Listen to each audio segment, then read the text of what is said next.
Hello students, welcome to my YouTube channel. Please subscribe my channel and press the bell icon for daily new biology updates.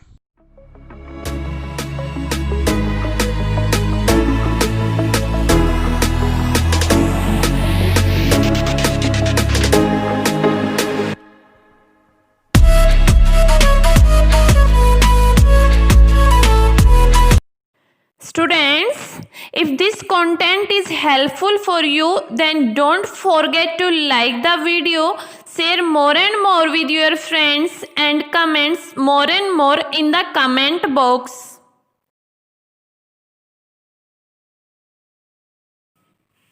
Hello students, आज का जो हमारा topic है वो है types of respiration.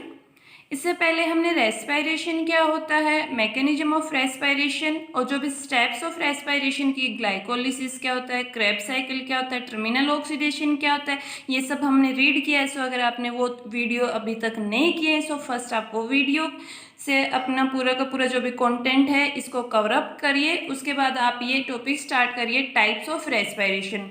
देखिए, हमने उस सबसे पहले जो ग्लाइकोलिसिस जो साइकिल जो रीड की थी उसमें क्या रीड किया था कि जो भी ग्लूकोज है, यानी कि ग्लूकोज क्या है, एक ऑर्गेनिक कंपाउंड है। जैसे ही ऑर्गेनिक कंपाउंड का ब्रेक डाउन हो जाएगा टू रिलीज एनर्जी, प्रोसेस कौन सी हो जाएगी, रेस्पिरेशन। अब जैसे उसका ग्लाइकोलिसिस हो रहा है, मीन्स जो भी ग्लूकोज है जैसे वो पायरुवेट में चेंज हो रही है, तो पायरुवेट को वहाँ पर फर्दर ऑक्सीजन अवेलेबल होगी या नहीं होगी, उसके बेस पर हमारे टू टाइप्स के रेस्पिरेशन होते हैं। देखिए, depending on the use of oxygen की कोई भी जो रेस्पिरेशन है, जो भी पायरुवेट आगे जैसे उसका ब्रेक डाउन हो रहा है तो वहाँ पर ऑक्सीजन यूज हो रही है या नहीं हो रही, इसके बेस पर जो रेस्पिरेशन होता है ये टू टाइप्स का होता है, aerobic respiration and second one is the anaerobic respiration. So देखिए, first aerobic respiration with oxygen, यानी कि the respiration which involve oxygen. जैसे पायरुवेट का फर्दर आगे ब्रेक डाउन होगा तो जैसे उसको ऑक्सीजन की रिक्वायरमेंट होगी, कौन सा रेस्पिरेशन हो जाएगा, वो aerobic respiration. Aerobic respiration occurs in the presence of oxygen, oxygen की प्रेजेंस में जो रेस्पिरेशन होता है एरोबिक रेस्पिरेशन। अब इसमें होता क्या है, देखिए, ड्यूरिंग दिस प्रोसेस, कि इस प्रोसेस में क्या होगा, glucose is completely oxidised into carbon dioxide and water and sets free the energy. यानी कि कंप्लीट जो भी रेस्पिरेशन के हमारी जो प्रोसेस होती है जिसमें कार्बन डाइऑक्साइड रिलीज होगा, वाटर वहाँ पर रिलीज होगा, एनर्जी की वहाँ पर फॉर्मेशन होगी। सो ये किस में बनता है, एरोबिक रेस्पिरेशन में। देखिए, जो भी ग्लूकोज है जैसे ग्लाइकोलिसिस होगा, साइटोप्लाज्म में क्या बन जाएगा, पायरुवेट, जो भी हमने साइकिल पहले भी रीड की है। पायरुवेट में अगर आपको ऑक्सीजन, वहाँ पर ऑक्सीजन अवेलेबल है 6O2, तो क्या होगी, वहाँ पर आगे क्रेब साइकिल चलेगी। अब देखिए, यहाँ पर जो इंपॉर्टेंट क्वेश्चन आता है कि जो भी एरोबिक रेस्पिरेशन की साइट क्या है, तो कौन सी है वो, माइटोकॉन्ड्रिया। जो भी माइटोकॉन्ड्रिया में क्या होगा, एरोबिक रेस्पिरेशन होगा। ये कंप्लीट इसका ब्रेकडाउन हो जाएगा, 6CO2 यानी कि कार्बन डाइऑक्साइड बन जाएंगे, वाटर बन जाएंगे और 38 ATP molecules of energy adenosine triphosphate के यहाँ पर फॉर्म हो जाएंगे। यानी कि कंप्लीट जो भी रेस्पिरेशन ऑक्सीजन की प्रेजेंस में होता है, ज़्यादा से ज़्यादा यहाँ पर एनर्जी रिलीज होगी क्योंकि उसका जो भी फूड है उसका कंप्लीट ब्रेक डाउन हो रहा है। नेक्स्ट, जो सेकंड जो भी टाइप ऑफ रेस्पिरेशन हो जाएगा वो कौन सा हो जाएगा, एनारोबिक रेस्पिरेशन, यानी कि विदाउट ऑक्सीजन। अगर बिना ऑक्सीजन के प्रेजेंस में जो भी फूड है उसका जो भी ब्रेक डाउन हो रहा है तो कौन सा रेस्पिरेशन हो जाएगा, एनारोबिक रेस्पिरेशन। स्टूडेंट्स, ये जो आपका जो टॉपिक है types of respiration, this is very very important. Mostly यहाँ पर जो भी एनिमल्स में जैसे लैक्टिक एसिड की फॉर्मेशन कैसे होती है, या फिर जो भी इथाइल अल्कोहल, या फिर जो भी फर्मेंटेशन, मोस्टली ये जो प्रोसेस आपके हायर क्लासेस में भी पूछी जाती है, अभी भी एग्जाम पॉइंट ऑफ व्यू से बहुत ही ज़्यादा इंपॉर्टेंट है। सो आप इसको अच्छे से रीड करना, अच्छे से इसको लर्न करना साथ साथ में। सो सबसे पहले हम क्या बताते हैं, जो भी एनारोबिक रेस्पिरेशन होगा वो जैसे ही अब्सेंस होगी ऑक्सीजन की, यानी कि ऑक्सीजन वहाँ पर प्रेजेंट नहीं होगी, तब कौन सा रेस्पिरेशन होगा, एनारोबिक रेस्पिरेशन। इस केस में क्या होगा, glucose is incompletely broken down. देखिए, हमने यहाँ पर क्या रीड किया कि जो जैसे ऑक्सीजन की प्रेजेंस थी, जो भी ग्लूकोज था वो कंप्लीटली ब्रेक डाउन होकर उसने सारा का सारा जो भी CO2 वाटर एनर्जी बना ली। लेकिन अगर यहाँ पर ऑक्सीजन नहीं होगा तो ग्लूकोज का क्या होगा, इनकम्प्लीटली ब्रेक डाउन होगा, यानी कि वो दूसरे कंपाउंड में ब्रेक होगा। देखिए, glucose is incompletely broken down into alcohol, वो अल्कोहल में ब्रेक डाउन होगा। और CO2 में या फिर लैक्टिक एसिड में, यानी कि ये जो तीनों के तीनों जो भी हमारे इंटरमीडिएट जो भी कंपाउंड है वो कौन कौन से हो जाएंगे, या तो अल्कोहल बनेगा अगर उसको ऑक्सीजन नहीं मिलेगी, CO2 बनेगा, या फिर वो लैक्टिक एसिड में जो भी फूड है वो कन्वर्ट हो जाएगा। Thus energy release in anaerobic respiration is much less then in aerobic respiration. देखिए यहाँ पर कितने मोलिक्यूल ऑफ एनर्जी रिलीज हो रहे हैं, सिर्फ 2, और जो भी एरोबिक रेस्पिरेशन है इसमें कितने रिलीज हो रहे हैं, 38, बिकॉज यहाँ पर कंप्लीट ऑक्सीडेशन हो रहा है, यहाँ पर ऑक्सीडेशन नहीं हो रहा, यानी कि जो भी फूड है उसकी जो भी एनर्जी है वो अनयूटिलाइज्ड रह रही है, ठीक है। इसलिए जो भी एनारोबिक रेस्पिरेशन में जो भी एनर्जी रिलीज होगी वो लेस होगी as compare to the energy release in the aerobic respiration. अब देखिए अगर विदाउट ऑक्सीजन रेस्पिरेशन हो रहा है तो प्लांट्स में कैसे रेस्पिरेशन हो रहा है, जो भी एनिमल्स हैं उनमें कैसे रेस्पिरेशन हो रहा है, ये देखते हैं। बहुत ही इंपॉर्टेंट और इंटरेस्टेड ये टॉपिक है आपका।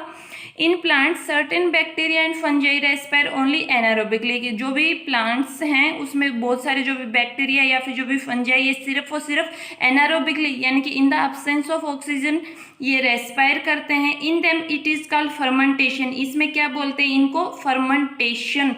Fermentation is defined as the anaerobic breakdown of carbohydrate into alcohol और ऑर्गेनिक एसिड। कि जो भी फर्मेंटेशन को हम क्या डिफाइन करेंगे कि जो भी कार्बोहाइड्रेट का एनारोबिक ब्रेकडाउन यानी कि उसका ऑक्सीजन की अब्सेंस में ब्रेकडाउन हो रहा है, या तो अल्कोहल बन रहे हैं या फिर ऑर्गेनिक एसिड बन रहे हैं। Fruits and seed also of anaerobic respiration, या फिर जो भी फ्रूट्स बन गए या जो सीड्स हो गए इनमें भी एनारोबिक रेस्पिरेशन होता है। देखिए ग्लूकोज ग्लाइकोलिसिस कहाँ होता है, हमेशा साइटोप्लाज्म में। अब पायरुवेट में ये कन्वर्ट हो जाएगा 2 मॉलिक्यूल्स में, अब्सेंस ऑफ ऑक्सीजन होगी, यानी कि जो भी एनारोबिक रेस्पिरेशन की साइट कहाँ होगी, साइटोप्लाज्म, और एरोबिक रेस्पिरेशन की साइट कहाँ थी, माइटोकॉन्ड्रिया में। या तो ये इथाइल अल्कोहल या फिर इथेनॉल में कन्वर्ट हो जाएगा, CO2 प्लस एनर्जी इसमें फॉर्म हो जाएगी।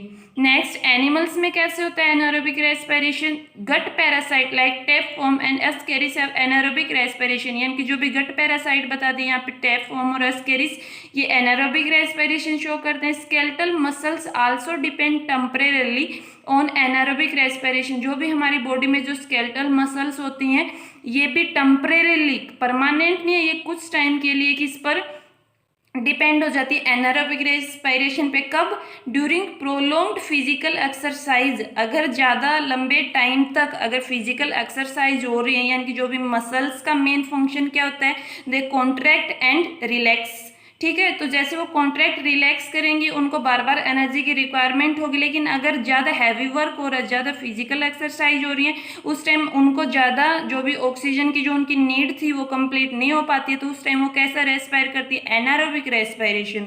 When oxygen supply to muscles prove to be insufficient, जैसे ही जो भी मसल्स हैं उसको अगर ऑक्सीजन की सप्लाई कम मिलती है तो उस टाइम जो भी स्केलेटल मसल्स है वो एनारोबिक रेस्पायर करती हैं। इन animals during anaerobic respiration carbon dioxide form नहीं होगी और इथाइल अल्कोहल की बजाय वहाँ पर क्या फॉर्म्ड होगा, लैक्टिक एसिड। ये बहुत ही इंपॉर्टेंट जो क्वेश्चन है कि जो भी प्लांट्स हैं उसमें कौन सी प्रोसेस होती है, फर्मेंटेशन, और जो भी ग्लूकोज है वो किस में ब्रेक डाउन होगा, एनारोबिक रेस्पिरेशन में, इथाइल अल्कोहल और इथेनॉल में। लेकिन जो भी एनिमल्स हैं जैसे ही वो एनारोबिक रेस्पायर करते हैं तो उसमें वो किस में चेंज हो जाएगा, ग्लूकोज, हम डायरेक्ट बोल सकते हैं ग्लूकोज कन्वर्ट हो जाएगा, ठीक है। या बोलना चाहो तो आप पायरुवेट भी बोल सकते हो, किस में चेंज हो जाएगा, लैक्टिक एसिड में। ग्लूकोज पायरुवेट ऑक्सीजन की रिक्वायरमेंट नहीं है तो साइटोप्लाज्म में होगा लैक्टिक एसिड, और यहाँ पर 2 ATP एनर्जी। अब स्टूडेंट जो बोर्ड एग्जाम में जो क्वेश्चन आता है मोस्टली आपके यहाँ से वो आता है what is muscles fatigue. Book में ये आपके है नहीं, आप इसको अलग से नोट कर लीजिए, व्हाट इज मसल्स फैटिग्यू। कि जैसे ही प्रोलॉन्ग्ड फिजिकल एक्सरसाइज की जो भी मसल्स होती है उसमें लैक्टिक एसिड की डिपोजिशन हो जाती है, हम क्या बोलते हैं कि मसल्स का फैटिग्यू हो गया और वहाँ पर क्रैम्प्स बन जाएंगे। क्रैम्प्स का फिर फर्दर क्या सोल्यूशन होगा कि जैसे ही या तो हॉट वाटर से उसकी सिकाई वगैरह करते हैं या फिर जैसे मालिश वगैरह करते हैं उस टाइम जो भी क्रैम्प्स होते हैं वो कम हो जाते हैं। सो ये था आपका टाइप्स ऑफ रेस्पिरेशन। आपके इसमें नेक्स्ट है जो जो भी एनिमल्स और जो भी प्लांट्स हैं इनमें जो भी डिफरेंसेस हैं या फिर जो भी एरोबिक और एनारोबिक जो रेस्पिरेशन है, इससे मोस्टली आपके 3 मार्क्स का क्वेश्चन यहाँ से पूछा जाता है। सो ये सारे के सारे जो भी पॉइंट्स हैं मैंने ऊपर जो भी टॉपिक है इसमें कवर कर लिए हैं। So students, if you have any problem then you can comment me in the comment box.